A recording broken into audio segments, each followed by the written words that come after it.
Good day and welcome to this episode of Their Story, a feature series where we spotlight Sierra Leoneans who are making an impact in our community and touching so many lives. On this episode, I talked to a man of many callings, someone who has dabbled in jurisprudence, in the financial sector, in theology, but perhaps his proudest calling is that of being a reverend. On this episode, I am joined by a man who needs no introduction, Reverend Archer-Campbell. Welcome to Their Story. Thank you. So the first question, when I realized I had to interview you, I said, how does someone grow up to become a reverend? Because I know growing up, I wanted to be a pilot, I wanted to join the army, and then my parents had plans of me becoming a lawyer. Do you grow up wanting to be a reverend, or is that something that comes to you just by destiny or premonition or something? Well, to be sincere, I will start off of my early days when I went to the Methodist Boys High School. Okay. When we were in Form 1. Something happened and they asked somebody to pray, and I prayed. You know, that's how the journey. So whenever the class is having anything in terms of prayer, they'll call me to pray. Okay. And then, before then, in my primary school days, I was singing in the choir. Mm. Yes, and as we grew up, and I become a member of the youth fellowship. Okay. Yes, and then growing up, those days ministry was not attractive. You know, we attract those of our father's friends who were working in the banks, those who are doing this conventional job. Mm-hmm. And if even you want to be a minister, you have to rethink. Okay. But one thing about ministry, it's all about calling. You have to be called by God. Okay. And when you are sensed that you are called by God, in the midst of all that you want, you'll have to put them aside and pursue the things of God. Because when I was coming up, I would have loved to work in the bank because most of my friends were going to commercials. Okay. They were working in the banks and all this. But I had a passion. Mm-hmm. That you when you are doing anything, you have to get that satisfaction and inner peace. Of course. So, and then I had the urge. And when we had the youth fellowship, the national body, the MAYF, in terms of devotion, in terms of spirituality, we were the people they were looking forward to. Okay. And then that drives me on, and then you have that passion for it, and then that drives you on, and then all other things are secondary. Even those who are thriving, you are not even seeing them because you are called to do what God wants you to do. So let me ask, at what age, because I know you've been doing this for quite a while, so I can only imagine that this was, you mentioned having to let go of the things you want to pursue. That sounds like a huge sacrifice. So at what age did you get that calling? Well, I had the calling very early. I entered the ministry at the age of 30. Okay. And I said to myself, before I become a minister of religion, the first thing that I should do, I should get married. Yes. So I married at the age of 26. My wife was 23. Wow. October 14 this year made us 30 years in marriage. Congratulations. Thank you very much. So that was my first set goal, because you are going to meet all sorts of people. Mm-hmm. And then you are a very young man. So you have to protect yourself by having somebody by your side. Absolutely. I mean, when you have crossed that hurdle, you have to get a prayer mate, a prayer partner, somebody who will help you to put yourself together. But before coming into the ministry, it's a journey. You have to go to college, you have to graduate, you have to become a full and accredited local preacher. I mean, for that journey, it takes you something like 6 years. Mm-hmm. So, like, between the age of 18 to 22, 23 to 30 years, I prepared myself to be received, because by the time I was becoming a minister, You should have got your certificate, you should have got your degrees, you should have got X, you should have got Y, you should have got Z. So I prepared myself, and 30 years ago, I became a minister of religion. Was that a difficult transition? Because settling down at 20, I settled down at 30. I can only imagine, and we should not go into it, what I was up to when I was 26. So, but 26, you got married. 30, you got the calling. Was there any internal battle? Because I'd love to understand the process, because you're young, you're starting life out and everything. All of your friends, I can assume, are doing worldly things, having fun, going out, and here you are having to forgo all of these worldly pleasures. Was that an easy transition, or were there things you had to wrestle with? Well, you see, one thing about the call. Anything, because the Bible tells you anything that causes you to sin, you have to get rid of it. So long as you pray, you ask God to direct you, well, you will drop them. Not by your own strength. It is by the grace of God. And one thing that will amaze you, I still keep all my friends. Aha. All of them, they are, and whatever they are doing, they are still my friends. I still maintain them. Sounds like judge not. Yeah, I know. I don't judge people. I don't judge people because we are told not to judge. We are all pilgrims. Jesus Christ says in one of the parable, he says we are like a fisherman who catch fish of different kind. You understand? And those fish would be separated until the day of harvest when he comes. So we need to coexist. And what makes us right with God, it is his grace and his mercy, not by our deeds. So I'd like for you to take us through the journey. It's been 30 years. If you can potentially, try to condense that, and where did it start? I'm assuming before somebody becomes a reverend, you've clarified, of the ministry, of the word, you start somewhere. How did you, travel until you are now at the point where you are? Well, how I did travel, as I said, it started all as a choir boy at Zion Methodist Church, Wilberforce Street, the church at PZ. Yes. That's my church. Okay. I started robing around 1982, 83, when I was in primary school. No, before that, because I went to Methodist Boys High School in 82. Okay. So it's way before that. I was in class 6 when I started robing. So it might be 1980. And singing we have to practice Tuesdays and Thursdays, and then go to church on Sunday. So you are occupied with the church 3 days a week. Okay. You sing. You started to sing what you don't understand. And then as you grow, you begin to understand what you sing. Then I was a member of the Sunday school as well in that church. I participated in activities. I can always remember my first presentation at the Sunday school. And you will not believe I'm still using it.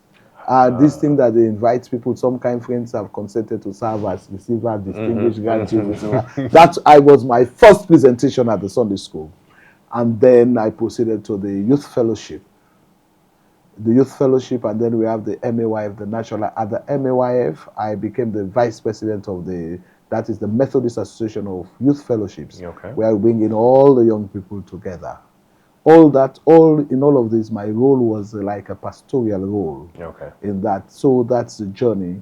And then I opted to become a lay preacher or notes. And I was accepted. At that time, we had Reverend Fitzjohn at the Freetown Central Circuit. And then I became a full accredited local preacher. Yeah, the Reverend Brother Bob Williams was there as my superintendent at that time, and so I accredited and I candidated for the ministry.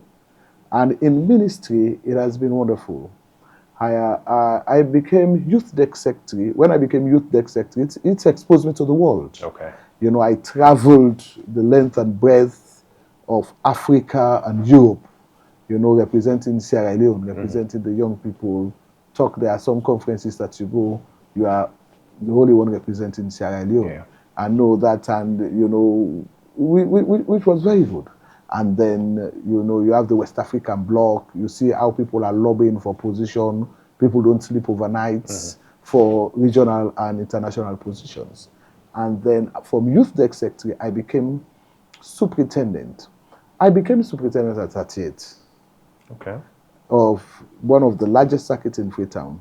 That is the Wilberforce circuit. And in the Wilberforce circuit, you have Godrich, you have Moritown, Wilberforce, Congo Town, Godrich, and there is a church at Banlane. Okay. Yes. You see, I superintended that church at 38. And then by 42, I became chairman of the Western District Synod, the entire district. All of those, not just chairman, but God used you to create impact. Indeed. So I became chairman, and I served my 2 terms as chairman of the district.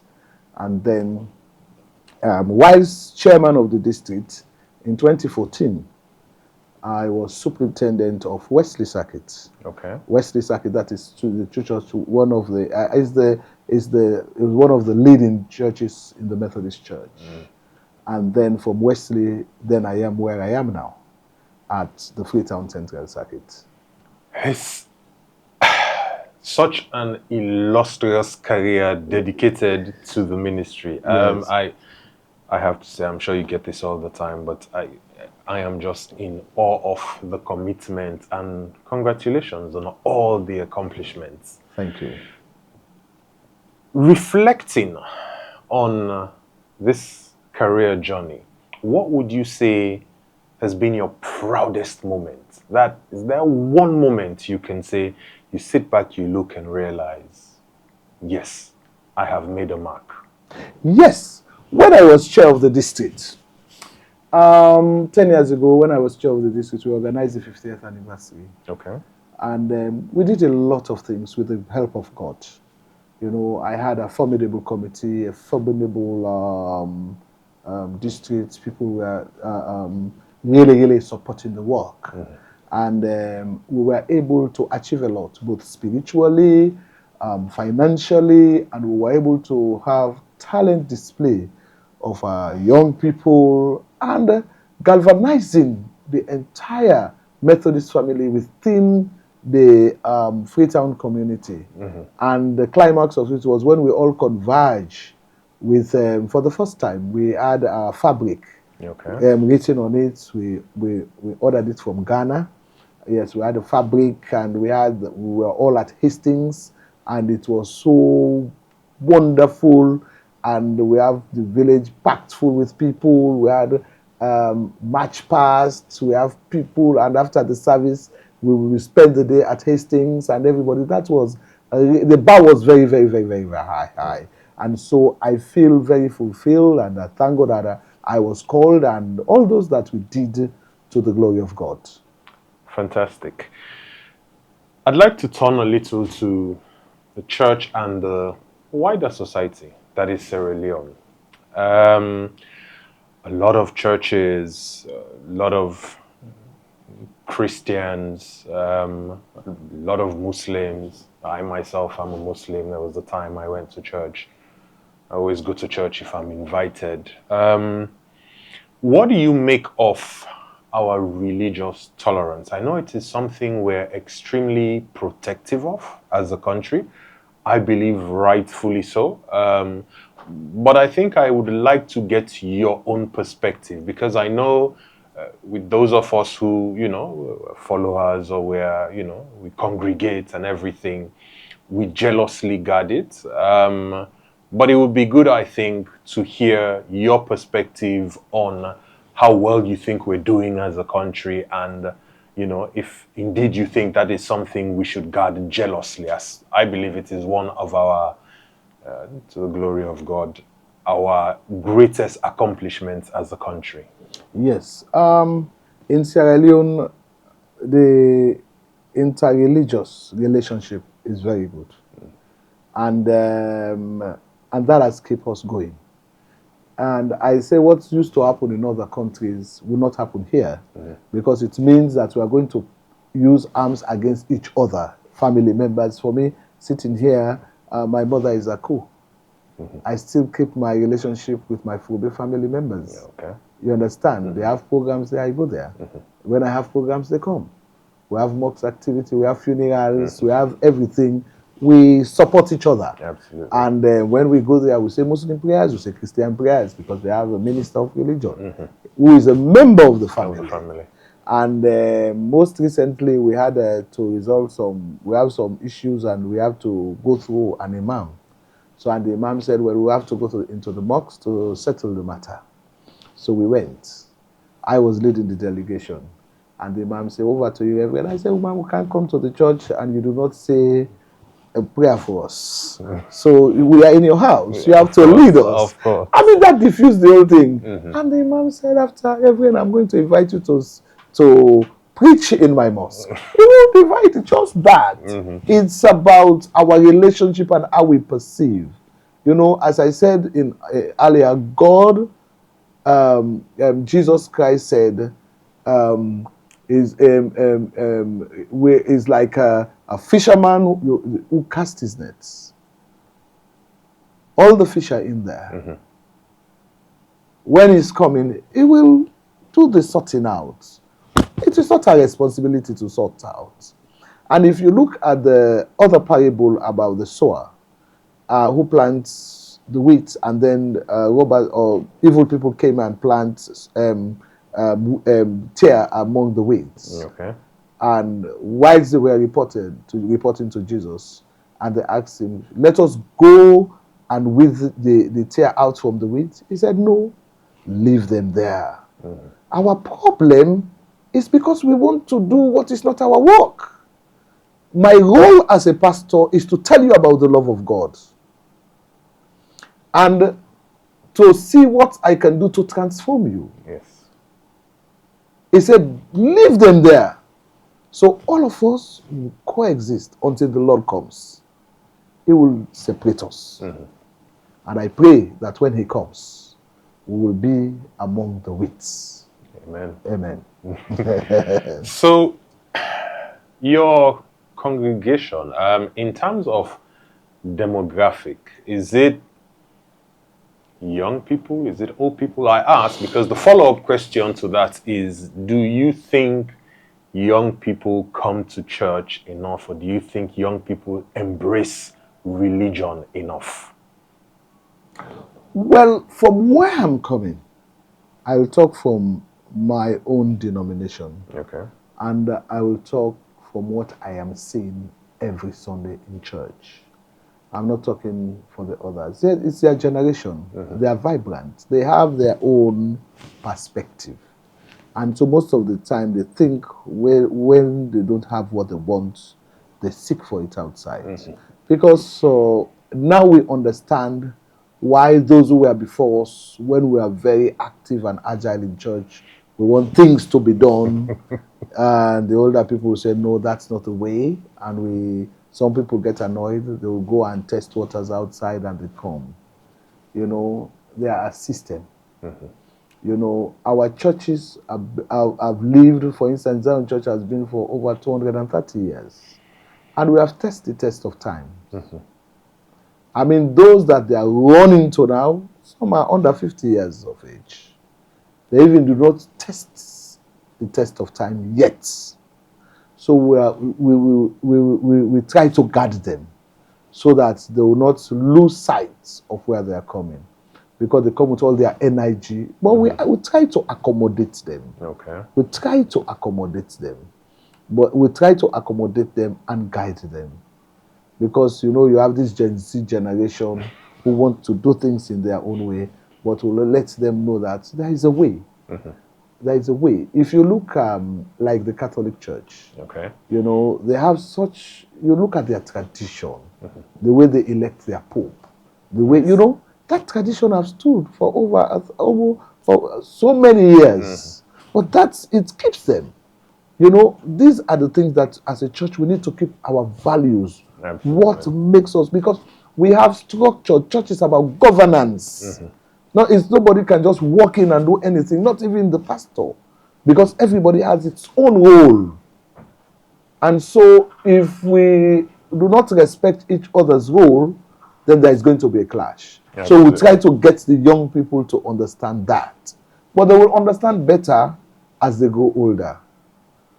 That's definitely good. And I think for me, the beauty of this particular episode and talking to you, it's just that recognition that young people can follow this journey, because I really think you have set an example in terms of the age at which you decided this was what you want to do.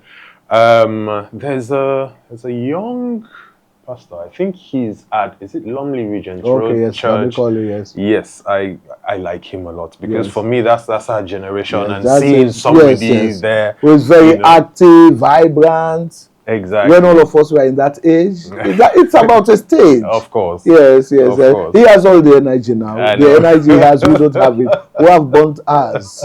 Because I told you I came at age 30. Yeah, of course. I applied the whole of Eastern region with bike. Oh, wow. Yes, when I was youth secretary. I go to the villages, there are some places, like for instance, I went to a village 40 miles off Koidu. Okay. They call it Bambaya. In that village, when I went there, they are not using leons. They are using Guinea franc. And all the life of the people are Guinea. Because why? Because it is more better for them. They cross the river and they are over to Guinea. You have energy. Yes. You have all the time. So when that is why the Bible says there is time for every purpose. When you are in the time, make sure you do what you are able to do. Now I cannot go back. If I want to go back, it's a problem. So I enjoy what I have done. Reverend, you still look very, very young. Very young, you're yes. I'm still young. But you cannot chase those who are in their 30s. Absolutely. Yes. Absolutely. I'm very young. And that's what So, I want to talk a little about family. You've mentioned your wife and all of that. I know you're married, happily married. Happily. And how many kids? 2. So, given that you are a man of the word, are you the strict parent, or are you the parent that spoils the kids? Because as a parent myself, I know there's always 2. Sometimes you plan it, sometimes it's good cop, bad cop. Yes, and somebody has to be the tough parent, and somebody is, the parents that cuddles the kids and everything. Which one are you?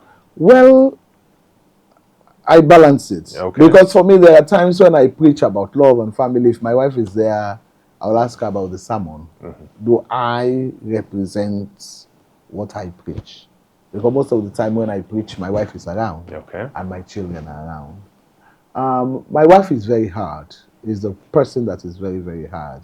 In terms of discipline in the home, she's responsible, and when she gets tired, then I come in. Okay.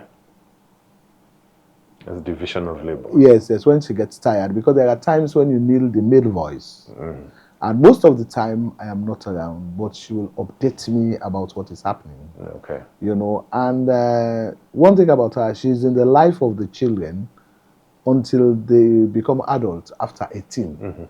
They go to places together, they go to parties together, they go to everything together. I could remember when Blessing was in secondary school, and he said, "Mom, when will all this finish?" Because he goes to party with Blessing.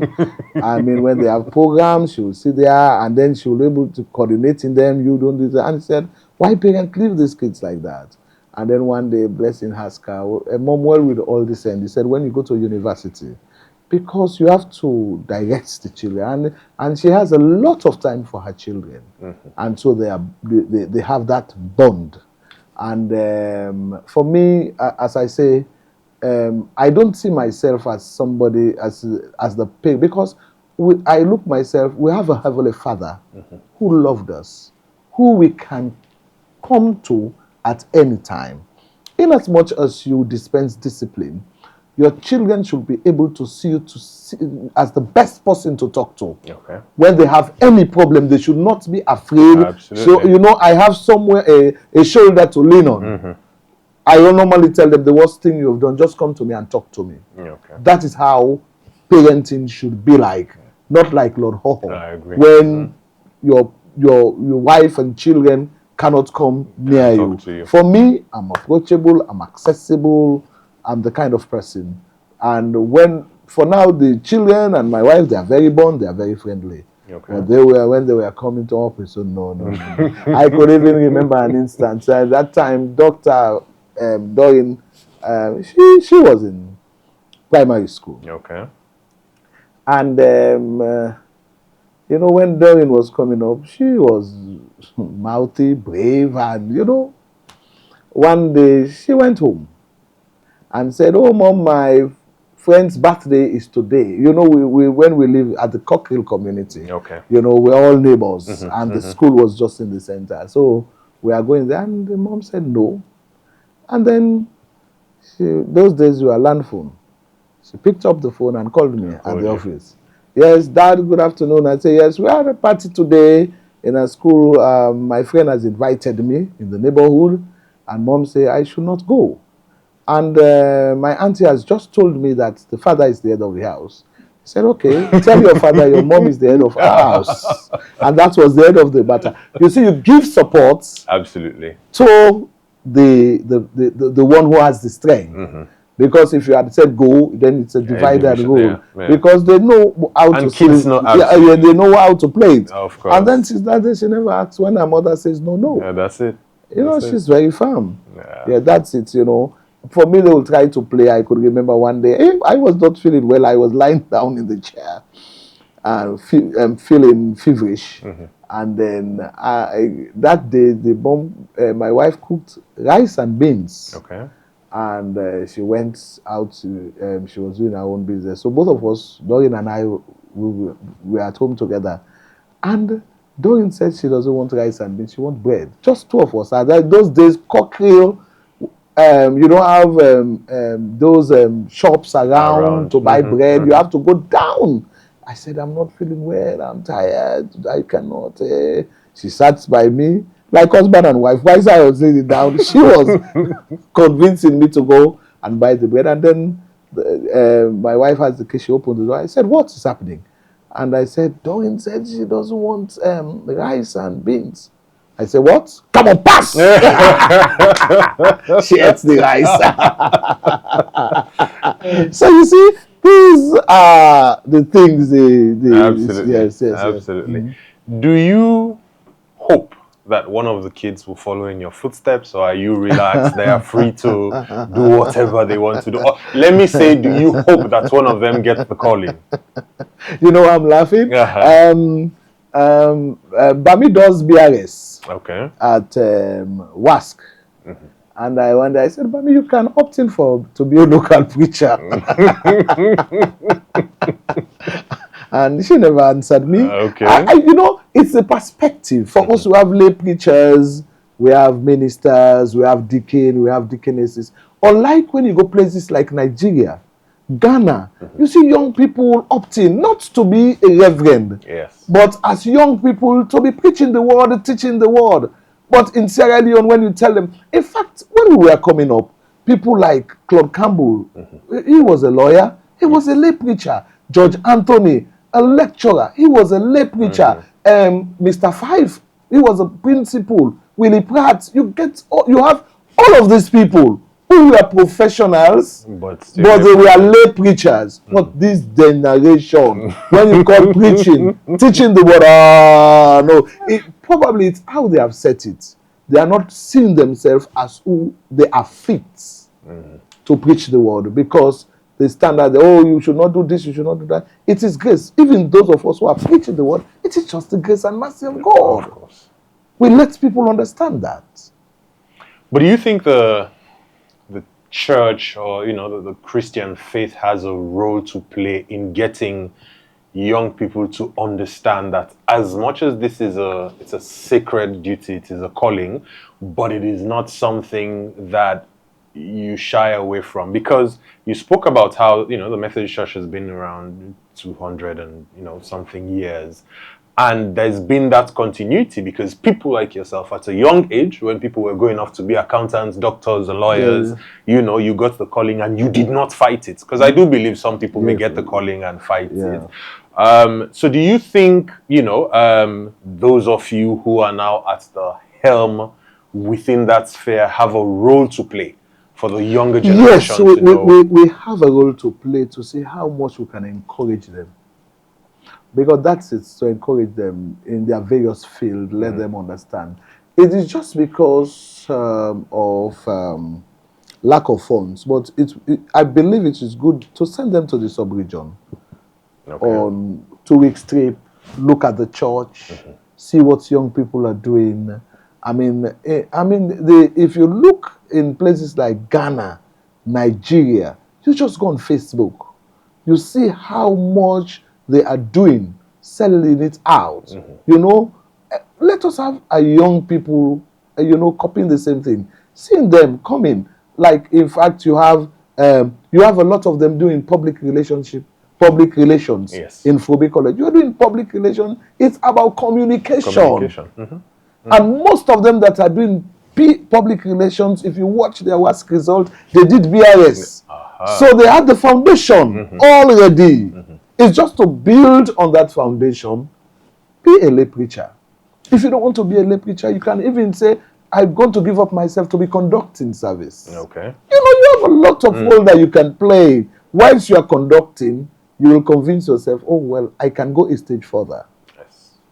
You know, we have in Europe, you have theologians who are lay people. They are not reverend. People who have written masterpiece works. And it is from their works we are learning. And they teach us. They are lay people. They teach us. They know God. We have relationship with God. But they say, no, I'm not called to be a reverend. They are preachers. They are everything. Okay. So we have to sell it to the congregation and to our young people. Okay. Thank you very much, Reverend Archer-Campbell. Before I let you go, this has been, I think, a really insightful conversation. There's a lot we have learned about the man behind the name. But I think I would be remiss in my duty here if I have a young reverend here and not ask you some questions that I believe our very young audience would be curious about. First of that would be, what football team do you support? That's another thing.